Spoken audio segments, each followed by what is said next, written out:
It's the Badass Banshee Energy Show. Welcome. It's the Badass Banshee Energy Show. This is our first episode. I'm Hollis. I am Elara. Welcome to our podcast. Join us as we discuss everything from disturbing fairy tales to which mythological creature would win in a fight. That's a tough one.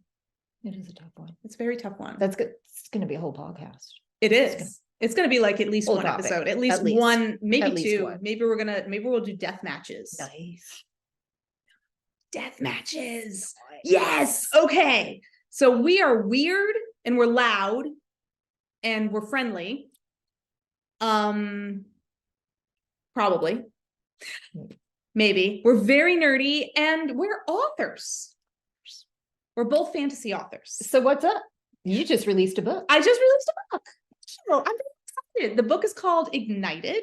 It's the first book in the Lost Beacon Chronicles. I actually write two different fantasy series, the Lost Beacon Chronicles, which is historical fantasy, and the Rashan series, which is more classic fantasy. I have two books out in each of those series now, and I'm going to keep writing more. Check out my website and stuff. We'll do all the linkity links. Linkity link. In the description. But what are you doing? What are you up to? I de-skilled my coffee maker this week. That is awesome. It is. Fresh Jason coffee. Very important.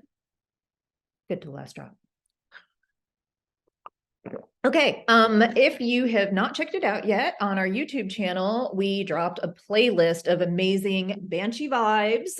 It is on our YouTube channel, which is Banshee Energy. Check it out. Have something fun to listen to. And subscribe while you're at it. Like ring the bell and do all the things, like it, subscribe,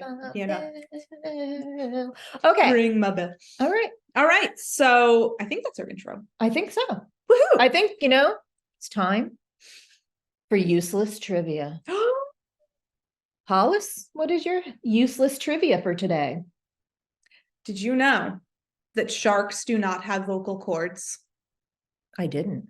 It makes sense though, right? Yeah. It makes sense. Right. That's Total why you sense. have to scream. Yeah, You have to provide the scream. So they bite you because they can't scream for themselves. Right. That makes so much sense. In like all those really cheesy like B and C shark movies where the shark like roars underwater before it eats someone. Sharknado. Yeah, that's not real. No. As much as it would be hilarious if it were. Unfortunate. Yeah, that is all the magic of movies. Nice. Yes.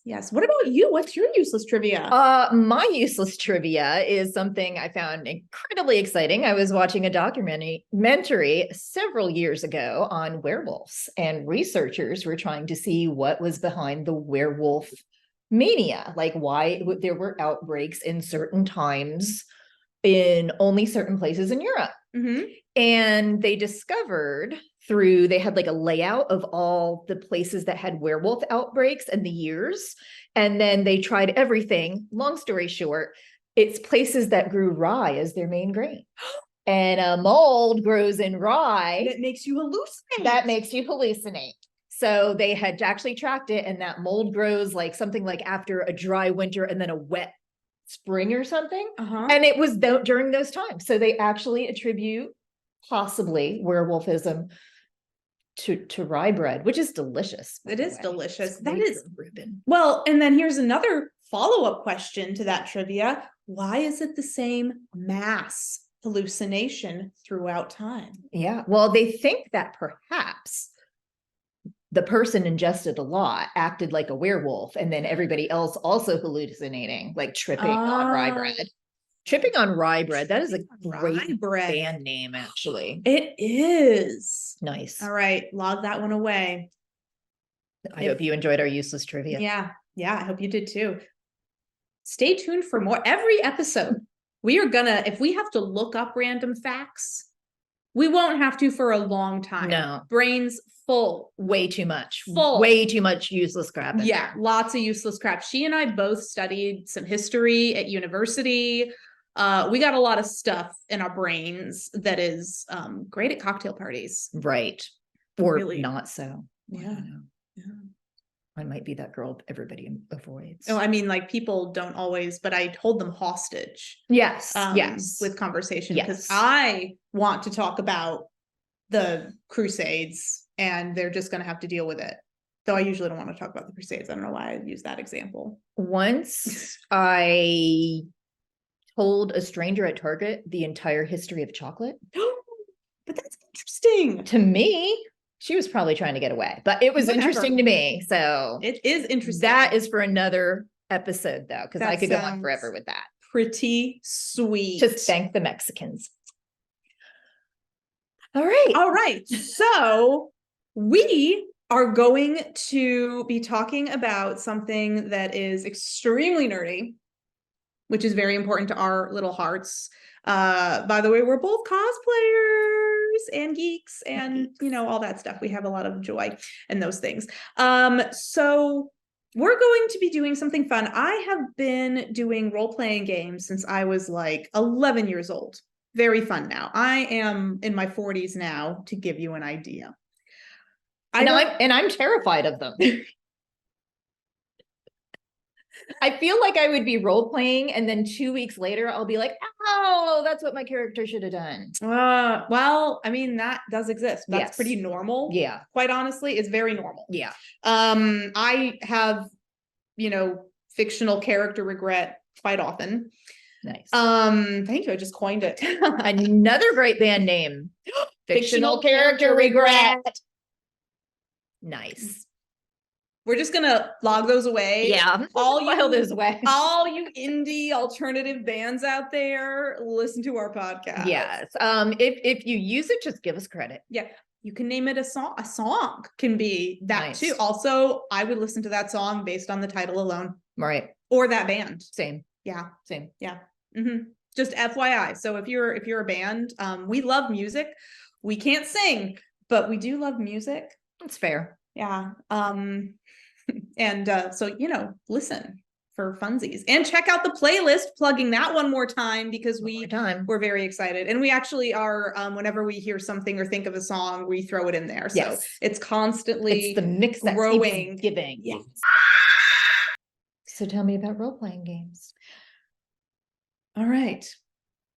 Well, and let me preface this as I'm going to be saying D&D a lot just because that is the term that people understand. And so that is the version of an RPG or the play system that like most people automatically think of.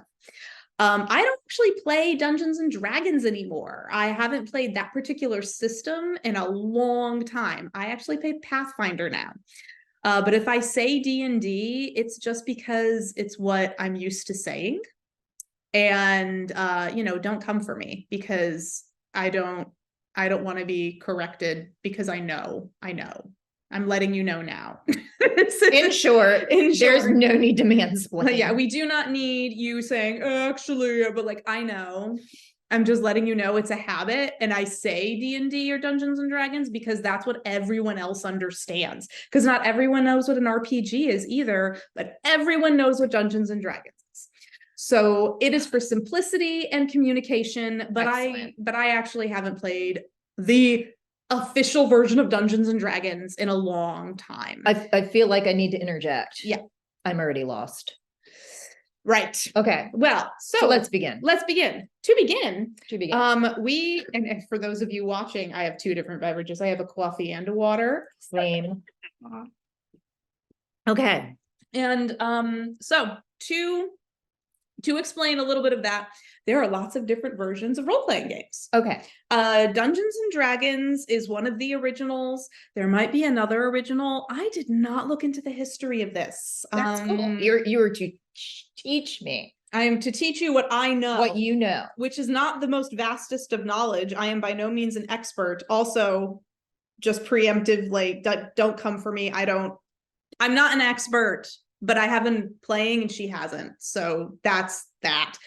And so Dungeons and Dragons was one of the original versions of role-playing games. And from that, like, there are dozens of different RPGs out there. I don't know all of the different versions. Pathfinder is another super popular one. Obviously, there are hordes of online versions.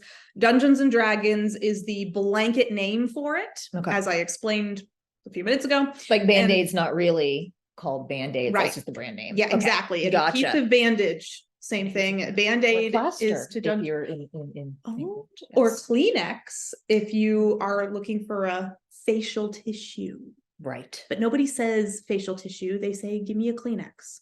I actually say, give me a tissue. I say tissue too. Yeah, That was a maybe- bad example. Maybe that's a northern thing. Yeah. Because I noticed that people in the South, where we live now, say Kleenex. Or like a Coke is Or like the they- broad term for the any blanket. or any flavored soda. beverage. Not even cola. I've had people Oh, offer me really? a Coke and then be like, well, we have Fanta, we have this, we have that. And I'm just like, Yeah. I'm just like, you didn't offer me orange soda, but I mean, okay, whatever. But yes, that is, and I feel I'm already off track. But so there are a lot of different kinds. It is essentially, now I don't play the online versions, so we're not going to talk about that. We're not going to talk about that. Traditionally, you have somebody who is the DM or the dungeon master. And again, I'm using Dungeons and Dragons terminologies because it's easy. And this is some classic Classic stuff. Classic retro books Classic retro that Elara's husband has, because So yeah. he like plays D&D, which Right. is awesome. Right. He's very cool. All right. And Dungeon Master. And the dungeon master is the one who comes up. They create the plot. They are since we are authors, they are the writer of this adventure. Okay. And then they come up with the plot. They come up with all of the monsters that you would meet and the goal, like a lot of the time. And you can have a couple different kinds of campaigns. Like I've mostly played the super long campaigns that take months or even years, and they're really fun. But you can also get together, have a one-off of a campaign that just lasts one night, and the goal is like to kill the dragon. Okay. Or something like that. Like that's your one thing. You come to a town, they're like, save us, and you're like, we got you. And then you do that. But the DM creates the plot, creates the monsters, creates all of what we call NPCs. Non-playable character. I needed that for my new book, The Magic Locker, The Disappearing Cabin. That came out in July, available on Amazon. It's very good. This is actually my second book. The Magic Locker, The Witch's Curse. Oh, right. Came out in July. Disappearing Cabin. Hopefully by April. Woo. Yeah. Look at that. Look at Yep. that. So I had to look up cyberbullying. So NPC and some, she plays games online and I do not. Yeah. Okay. Right. Non-playing character. Non-playable. And that, so that, for example, that would be if you already know, but for the benefit of anybody who actually doesn't know, who is listening to this or watching this, that would be when the characters, when all the people who are there go into a town or, anywhere, and they run into a farmer, they run into anyone who is giving them information, any enemy, that's on the DM. That is on the person who, so they have to create Stan the innkeep. They have to create Jill the farmer, whatever. Legend of Zelda. Legend of Zelda. They have those. Okay. Yeah. Yeah. So, and they, just like in the video games, and they're the ones that you like, and they're like, oh, what's the information? And they're like, we have a dragon problem. Wow. And okay. So I already have a question. Okay. Where does the dungeon master get this info? Like it must be based on something, or do they just make up their own plot and then put in elements of the game? So, okay. This is the part I've never really understood. Like I sort of understand being guided. Because there are basically two different schools of thought. Oh. So the right one and the wrong one. Exactly. Okay. The right one. The one that I have always done. And my brother has always done as well. My brother's the most amazing DM. He's a great player too, but he's so good at DMing, and he should write a book. Anyway, that's enough about that. But we make up all of our own. We create all of our own. We create our own world. We draw our own maps. We create our own everything. Nice. And go. However, I think that most DMs actually use, because Dungeons and Dragons and Pathfinder and all the different role-playing game brands and whatever have guidebooks for the DMs that have pre-written out adventures that they can tweak and kind of change a little bit to suit their needs. But they actually have guidebooks, and they have the whole thing so that they can go through, and then they actually don't have to do, because it is so much more work to do it my way. Is it time for the second show and tell? I think Okay. yes. Okay. That's So right. this is the deities and demigods that my husband had. It's beautiful. And it's extra special because it has the Cthulhu in there. I don't know if that's getting on screen. It's really, really beautiful. It's And so most of cool. you who played know that because of copyright infringements, they took it out. It was more copyright complications, from what I looked at. But I thought this was really beautiful and really cool. And I actually, it's funny because I've never played and I don't understand how these are used, but they're so beautiful. And I love that they have mythology and religion from all around the world instead of just European influenced. Exactly. So they would use a monster or something from here. Gotcha. So what we would do, so yes, so in the case of doing it the right way, The right way. where you're just making stuff up, you would reference something like that. And then they also have like the monsters manual and all sorts of other things. And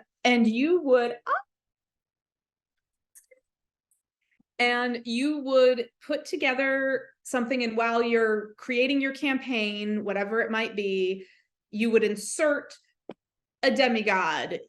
You would look up there, and then you would get all of your stats, the statistics of the creature, like how many hit points does it have? What kind of magical powers does it have? Where does it live? Intelligence, blah, blah, blah, blah, blah, blah. This is derailing so quick. Yeah, it's derailing so quickly. Okay, so so we're on the DM right now, because that is. Oh, we're still on the, okay, yeah. yes. So anyway, but that is the monsters manual. That's it. And so the DM creates the adventure. They do not play a specific character. They are literally the world and all of the creatures and NPCs in that world. So the DM has a lot to do. Absolute power. Absolute power. Itty bitty living space. Yeah. Yes. Nice Disney. And that's honestly exactly it, because some DMs are kind of shitty, and they'll do things like if you're pissing them off consistently, they might just kill your character. Oh, I'm dead. Yeah. Yeah, certain DMs. But also, if you're pissing them off consistently and you know it, you better just start making a new character. Let's just be honest. That actually is a pretty common occurrence in the old role-playing games. Boy. I have never had my character killed because I was annoying. I have always been pretty good about that. Pride. No one's ever tried to kill me on purpose, though my characters have died. It's like quote of the day. No one's tried to kill me on purpose. Just like post that as like whatever social media you use, just put that out there, no context. Just That's do right. it. And my older brother has often been the DM for me. So that's a big, my older brother has never tried to kill me on purpose. On purpose. Nice. Awesome. So can't say so much for mine. Yeah, maybe. Yeah. If he was DMing it. We grew up in the Addams family. Yeah. Really. My older sister, if she was a DM, she very well would have probably tried to kill me on purpose. Maybe not. I don't know. I would totally trade my siblings for Turkish Delight. I'm just saying that. I would betray them in a heartbeat because Turkish Delight is delicious. It is pretty good. It is. It is. The good kind. I like the lemon. I like the rose too, but the lemon. The rose is really good. I sweet. like the lemon. Do they make a pistachio one? I think they do. Yes. Yeah, I like the pistachio. Like the actual Turkish from Turkey has the pistachios within it. Yeah. And then I guess British people are like, we don't like this.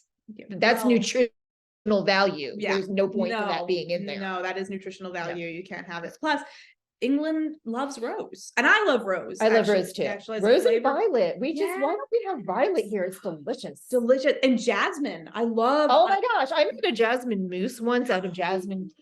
We're derailing. But it's so good. I have a recipe from like an Italian history book from the Medici, and for jasmine chocolate. Nice. Yeah, it's in one of my history books. One of the Medici, which is, of the royal family of Italy for like centuries during the Renaissance. But anyway, they well, actually starting before the Renaissance. But anyways, they one of their official chefs in the 1400s wrote down his recipe for jasmine chocolate. Nice. And I have the history book that has that recipe in it. Amazing. I should send that to you.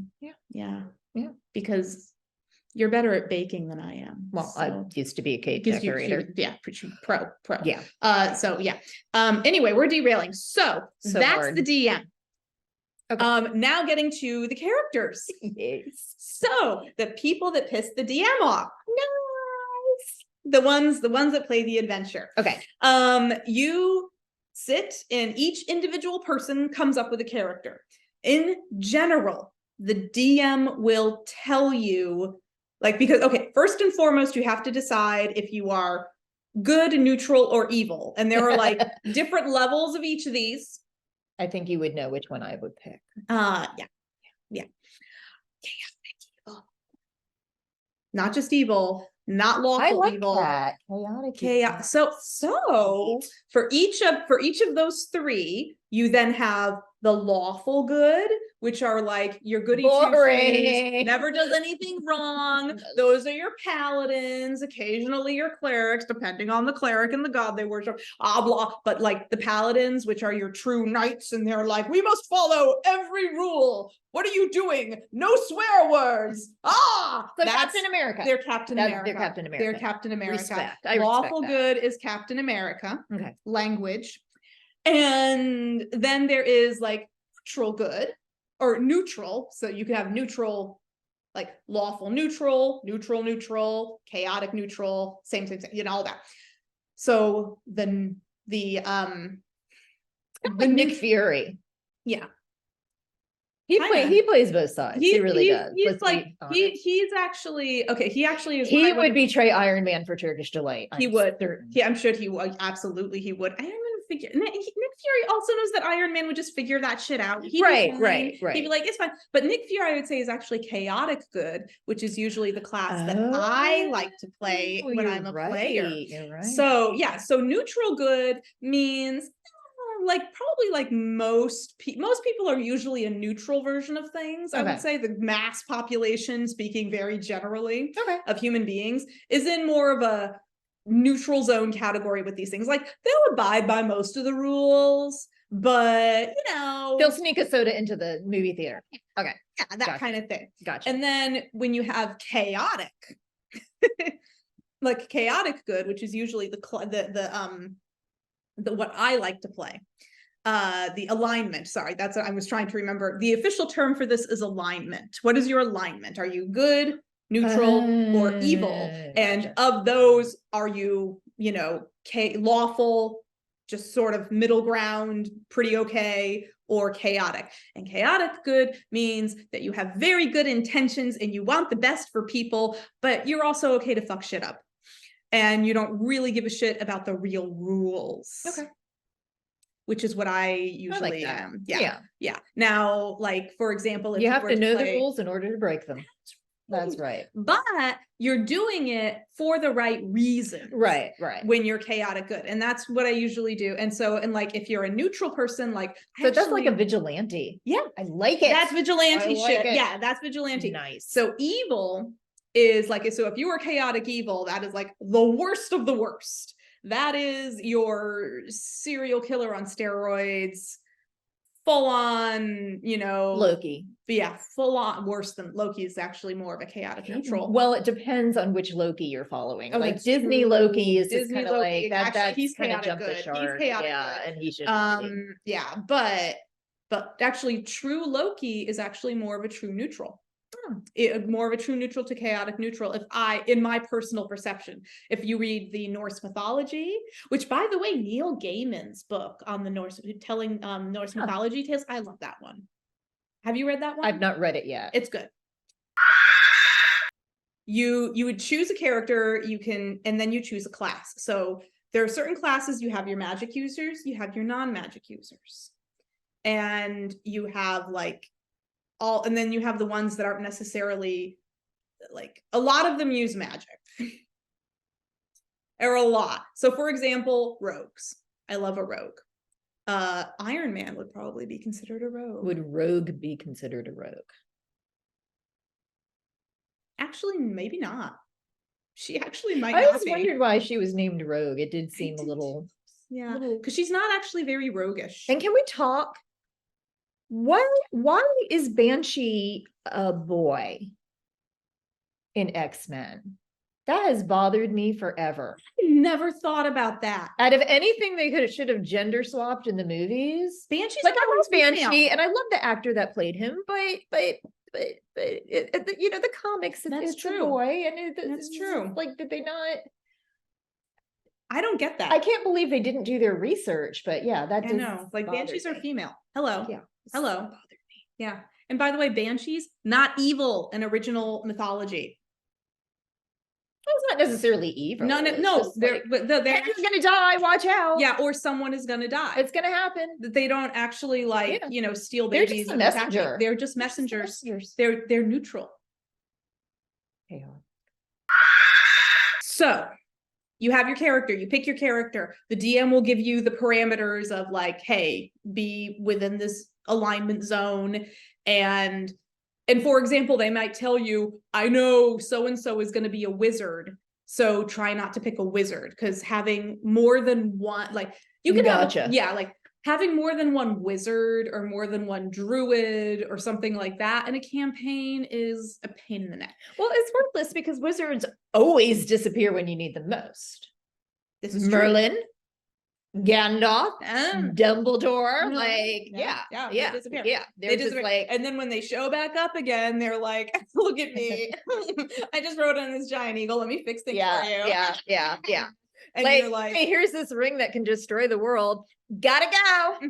yeah. Why don't you cross a bunch of mountains when I could have just put your Yeah. back on the fucking eagle and flown you to Mordor? I mean, and then we wouldn't have the Lord of the Rings. But seriously, Right. Gandalf, seriously, Seriously. you always had the ability to Seriously. like call them. Seriously. Seriously. Yeah. Gandalf. No. So you pick your character, you try not to have like, you can have more than one fighter, but it's more fun if all of the players diversify their characters, because it also makes you a stronger team. And that's something, and then you come up with your character's personality, which is the really fun part. You have your character sheet and you come up with shit and you like you have to roll to see like their intelligence level, which also determines your character's class. For example, to use the example of wizard again, to be a wizard, you have to have an intelligence of at least 15.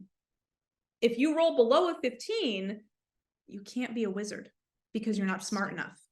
You can be a lot of other things, but there are certain classes that require a certain level of intelligence, particularly the higher level magic using classes, because that shit's hard.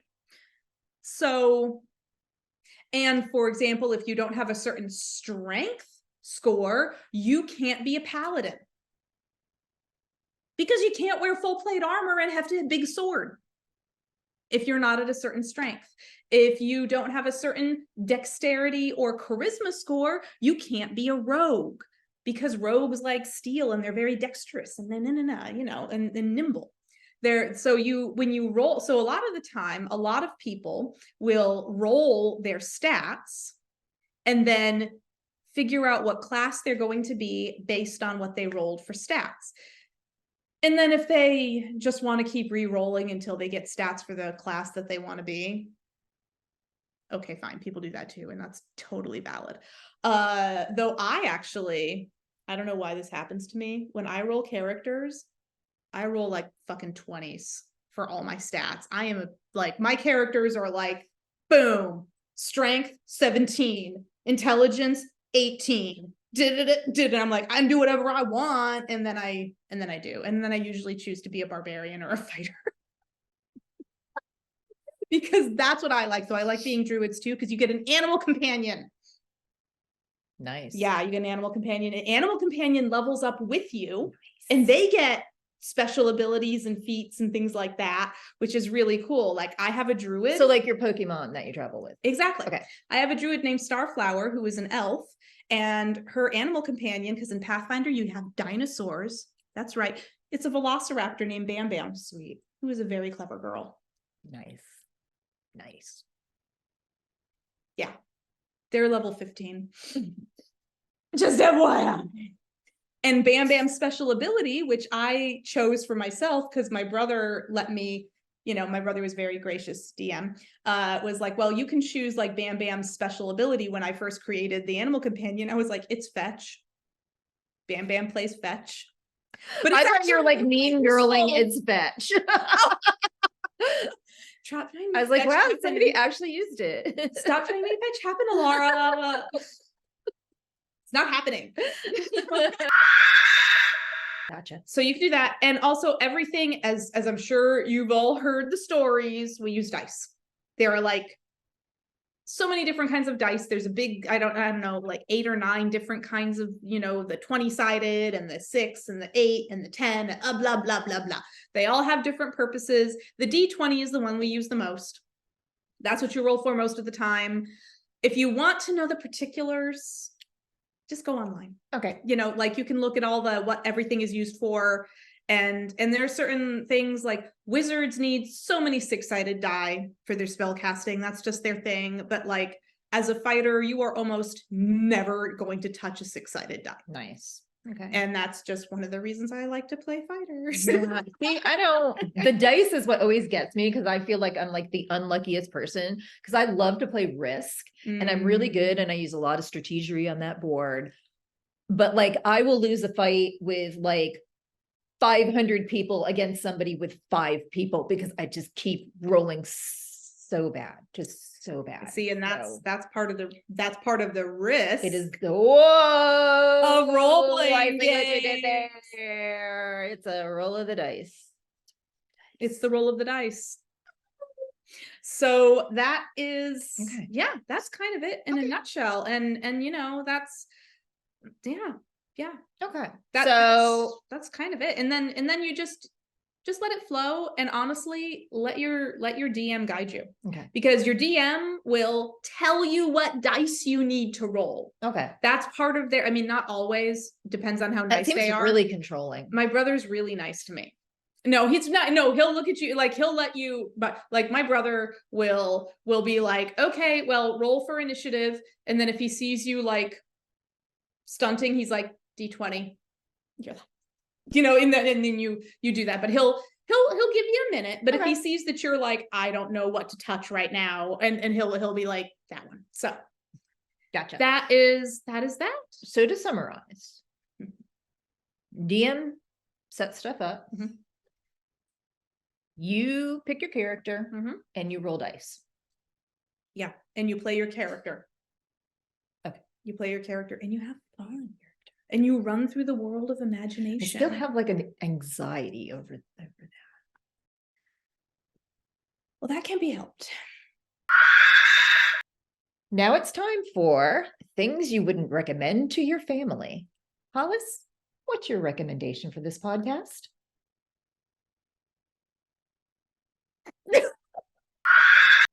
And now it's time for things you wouldn't recommend to your family. Hollis, what is your recommendation? Skydiving. I have a really good one now. Now it's time for things you wouldn't recommend to your family. Hollis, what is your recommendation? Smoke Pit Fairy Tales, the series. It's actually a fantastic sci-fi World War III. It's got demons and aliens and all sorts of crap in it. Story. It's, I believe, 11 books long. Wow, by that Trip is a lot. Ainsworth. Excellent author. Excellent. A lot of profanity. Is that why you wouldn't recommend it to your family? Among other things. A lot of, because Trip himself is an actual war veteran. He is a Marine Corps veteran. He has been to Iraq. I think he did like 2 or 3 tours. So violent. Very violent, very sexual, kind of gross, and profanity. But I enjoy all of that.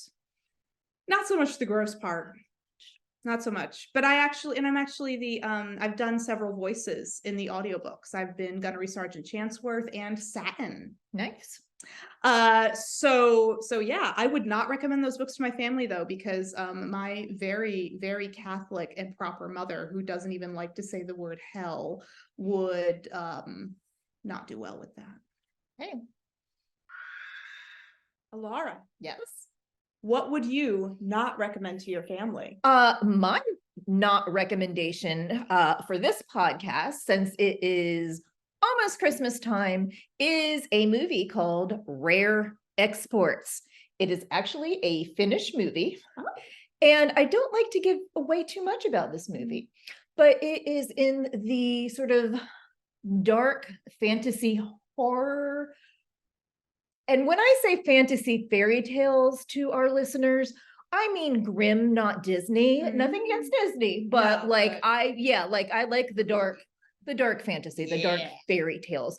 And it's just a really, to me, it's a very different approach to the sort of Santa Claus, ancient spirit sort of mythology. And yeah, it is not gore, but there are a couple of it's a weird movie, which is why I don't recommend it to pretty much anybody. Disturbing, perhaps? It's not even, it's just weird. Unnerving. I just like offbeat kind of movie. Okay. But it's really original. It's in Finnish. Most of it is in Finnish, some English and French. And I just think for the odd person would really enjoy this movie. I mean, I think I would like it. I think Because you I would also love it. enjoy crazy offbeat So things. it's got that fairy tale vibe to Oh, it. that's cool. They and probably that- have like the really whole good costumes and ancient sets and spirit. things. It's very low budget, That but almost makes that it makes it good, and it's Yeah. very Finnish. It's set in the Arctic Circle, so it's like Okay, yeah, I Yeah. would dig that. I would also dig that. very much study the sweaters and mittens and seeing how everything is knit. So Those that's are- sort of a bonus. Yeah. For me. And what's it called again? Rare Exports, and I believe the subtitle is A Christmas Tale. Well, I hope you enjoyed our very first podcast. So if you liked us, or even if you just thought we were somewhat entertaining, make sure to follow us, click the bell, tell your friends, like the video, all of those things. And then make sure to go to the links in our description if you want to know about any of the stuff that we talked about or try to get some semblance of something. And, bansheenergy.com is available for all of your entertainment pleasure. We have fun facts on there. We have our books on there. We just have some good write-ups, some good blurbs. Yeah. Thank you so much for listening.